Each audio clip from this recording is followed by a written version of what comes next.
नमस्कार विद्यार्थी मित्र मैत्रिणींनो, इयत्ता 6वीचा 2026 मध्ये सिलेबस बदललाय आणि या सिलेबसनुसार तुम्हाला 6वीला हे मराठीचं पुस्तक देण्यात आलेलं आहे. अतिशय सुंदर याचं मुखपृष्ठ आहे आणि ह्याचा जो दुसरा धडा आहे तो आहे पुस्तक माझा गुरु. तर हा धडा लिहिलेला आहे संदीप खरे यांनी. तुम्हाला अगोबाई ढगोबाई ही कविता माहिती आहे ना? त्या कवितेचे जे कवी आहेत ना ते आहेत संदीप खरे. तर तुम्ही गुगलवर गेलात, युट्यूबवर गेलात, तुम्हाला असंख्य त्यांच्या कविता आणि गाणी ऐकायला मिळतील. तर यांनी जे पुस्तक माझा गुरु हा जो धडा लिहिलेला आहे याच्यामध्ये पुस्तकाचं आपल्या जीवनातील असणारं अनन्यसाधारण महत्व सांगितलंय की पुस्तकातून आपल्याला कवी भेटतात, लेखक भेटतात आणि आपल्याला सगळ्यात महत्वाचे जवळचे मित्र भेटतात. तर या अर्थाचा हा धडा आहे आणि हा धडा आपण आता इथे अभ्यासणार आहोत. जर तुम्ही नवीन असाल चॅनलला तर चॅनलला सबस्क्राईब करा, बेल ऐकन दाबा आणि इयत्ता 6वीच्या सर्व धड्यांचा स्वाध्याय मी तुम्हाला या चॅनलच्या मार्फत देणार आहे. माझं नाव आहे सपना टीचर आणि मी पुणे जिल्ह्यातील तळेगाव दाभाडे इथून आहे. तुम्ही कुठनं व्हिडिओ बघता मला नक्की सांगा. तुमच्याकडे आता पुस्तक असेल किंवा नसेल पण मी ते आहे समोर असं गृहीत धरून वाचते. माझ्याबरोबर वाचू सुद्धा शकता आणि हा धडा समजून घ्या. संदीप खरे प्रसिद्ध कवी, गीतकार, मौनाची भाषांतरे, नेनिवेचे अक्षरे, कधी हे कधी ते, तुझ्यावरच्या कविता, अग्गोबाई ढग्गोबाई, मी आणि माझा आवाज हे काव्यसंग्रह प्रसिद्ध. काव्यसंग्रह माहितीये ना, ज्याच्यामध्ये कविता लिहिलेल्या असतात आणि त्याचा एक संग्रह करून पुस्तक तयार केलेलं असतं. स्वरचित कवितांचे, स्वरचित म्हणजे स्वतः लिहिलेल्या आणि स्वतःच त्याला संगीत दिलेल्या स्वरचित कवितांचे अनेक म्युझिक अल्बम्स. म्युझिक अल्बम म्हणजे ज्याच्यामध्ये असंख्य गाणी असतात आणि ती गाणी एकत्र संघटित केलेली असतात. अल्बम्स लोकप्रिय आहेत. हिंदी व मराठी चित्रपटांसाठी व मालिकांसाठी गीतलेखन. चित्रपट म्हणजे मूवीज आणि मालिका म्हणजे तुम्ही जे सिरियल्स पाहता ना ते. शासनाच्या विविध पुरस्कारांनी सन्मानित.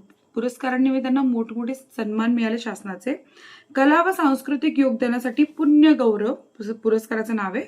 सन्मानित करण्यात आले. हा पाठ छात्र प्रबोधन जुलै 2017च्या मासिकातून घेण्यात आला आहे.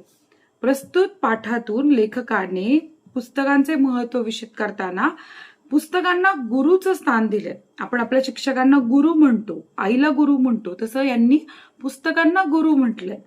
पुस्तके ही आपल्या जीवनातील खरे मित्र असतात. पुस्तकांमुळे आपले व्यक्तिमत्व घडते. व्यक्तिमत्व म्हणजे पर्सनॅलिटी घडते.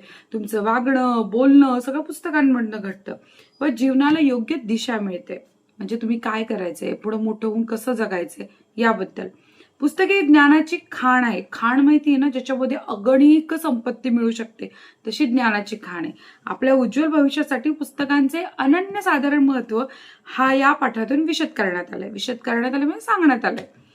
आता बघा, सुरुवात करूया.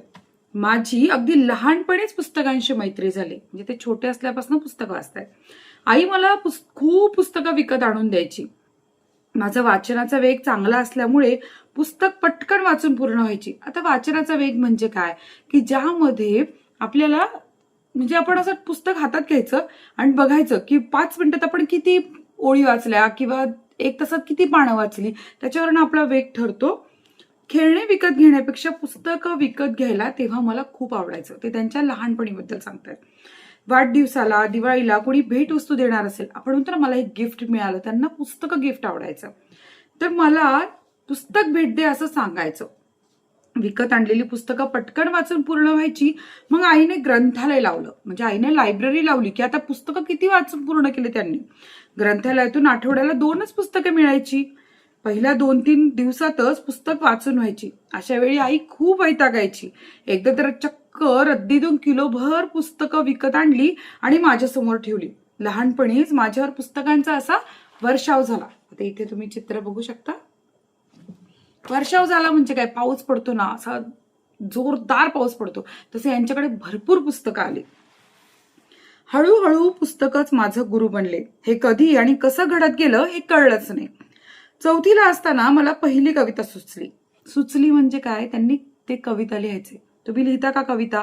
नाही लिहित? प्रयत्न करा, खूप मजा येईल बघा, सुचेल तुम्हाला. तर 4थीत असताना पहिली कविता लिहिली, ती सगळ्यांना खूप आवडली. तेव्हा त्यात मला बक्षीस देखील मिळालं होतं. हळूहळू शब्दांशी दोस्ती झाली, म्हणजे मैत्री झाली. मी कविता लिहू लागलो. कधी एका दिवसात 3 कविता लिहायचो तर कधी 3 महिन्यातून 1. कारण असं ठरलं नव्हतं ना रोज एक कविता लिहायची. कविता सुचते तर ती जशी सुचत गेली तशी त्यांनी लिहित गेली. पुस्तक आणि कविता यामध्ये माझं मन रमायचं. मला सगळ्या प्रकारच्या पुस्तकांचं वाचन करायला आवडतं. आता तुम्हाला माहिती का, रहस्यमय कथा असतात किंवा अशा शूरवीरांच्या कथा असतात, भूतांच्या कथा असतात, अशा सगळ्या प्रकारच्या कथा त्यांना वाचायला आवडायच्या. कुठलाही विषय मला वर्ज नाही. वर्ज नाही म्हणजे मला अमुक हे आवडत नाही, अमुक ते आवडत नाही असं काहीच नाही. कवीनं फक्त कविताच वाचाव्या असं नाही, तर त्याने सामाजिक पुस्तकं, कादंबरी, कथा, आत्मचरित्र, ललित. आता सामाजिक पुस्तकं म्हणजे सामाजिक विषयावर असणारी, कादंबऱ्या म्हणजे गोष्टींच्या सारखे पुस्तकं लिहिलेल्या, कथा म्हणजे ज्यात कहाण्या मांडलेल्या, आत्मचरित्र म्हणजे स्वतःचं आयुष्य लिहिलंय, कसं घडलं हे लिहिणं, आणि ललित म्हणजे याच्यामध्ये मुक्त लेखन आहे. असं सगळ्या प्रकारचं वाचन करावं.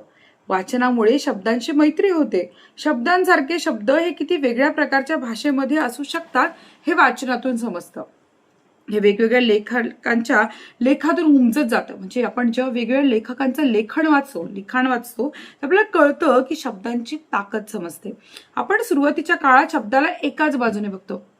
कसं हा ना वेड्यासारखं वागतोय. तुम्हाला असं वाटेल की वेडा म्हणतात का याला, पण मी जर म्हटलं हा वेड्यासारखा अभ्यास करतोय, मग तुम्हाला कळेल वेड्यासारखा म्हणजे तो भूक तहान विसरून अभ्यास करतोय. झाले का दोन अर्थ? असे शब्दांना अनेक अर्थ असतात. तर आपल्याला शब्दाला एका बाजूने नाही बघायचंय, त्याला आपल्याला चौफेर बाजूने बघता यायला पाहिजे. हे आपल्याला तेव्हाच जमतं जेव्हा शब्दांचा लळा लागतो, म्हणजे कंटाळा नाही येत, असं शब्द वाचत राहावेसे वाटतात.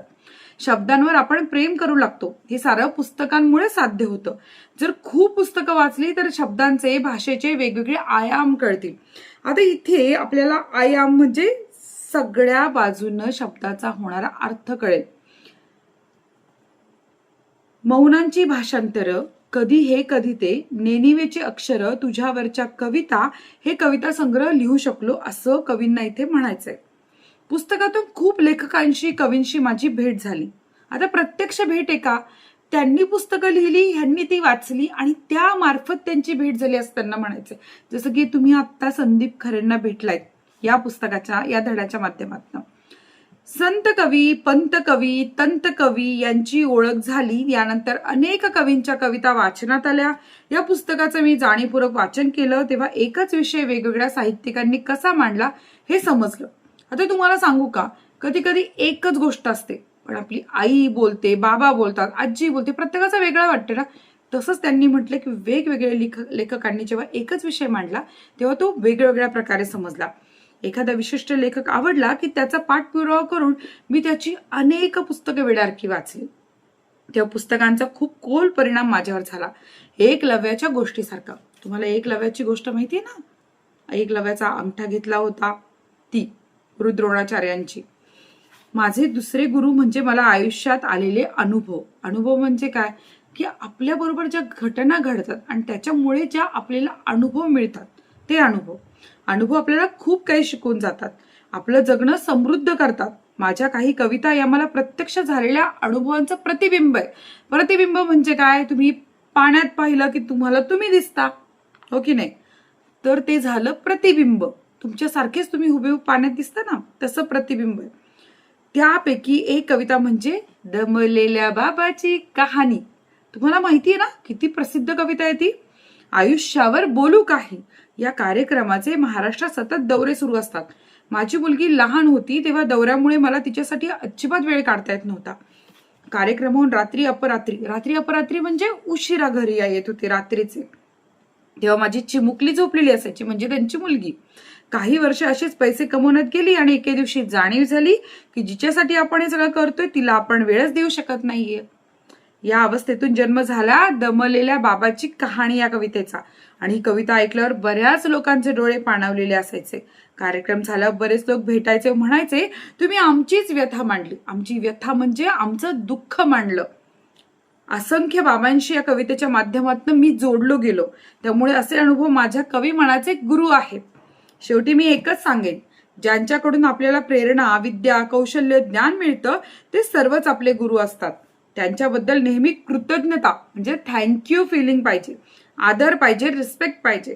मी जसं पुस्तकाला गुरु मानले ना, तसं कदाचित तुमचे गुरु आई वडील, दादा, ताई, शाळेतील शिक्षक असू शकतात. त्यांच्याविषयी कायम आदर बाळगा, त्यांच्याकडून मार्गदर्शन मिळवा, पण स्वतः शिकवण्यावर भर द्या. स्वतः नवीन नवीन गोष्टी, प्रयोग, कौशल्य व ज्ञान आत्मसात करण्याचा प्रयत्न करा. तुमच्या प्रयोगशील वाटचालीला माझ्या खूप खूप शुभेच्छा. त्यामुळे हा धडा इथेच संपलाय. तुम्हाला आवडला का? धडा आवडला असेल तर नक्की या धड्याला लाईक करा, तुमच्या अनमोल कमेंट्स माझ्यापर्यंत पोहोचवा आणि तुम्हाला कुठली कन्सेप्ट कळाली नसेल तर मला कमेंट करून विचारा. मी तुमच्यासाठी कायमच हजर आहे. तर भेटूयात पुढच्या व्हिडिओमध्ये. तोपर्यंत छान अभ्यास करा.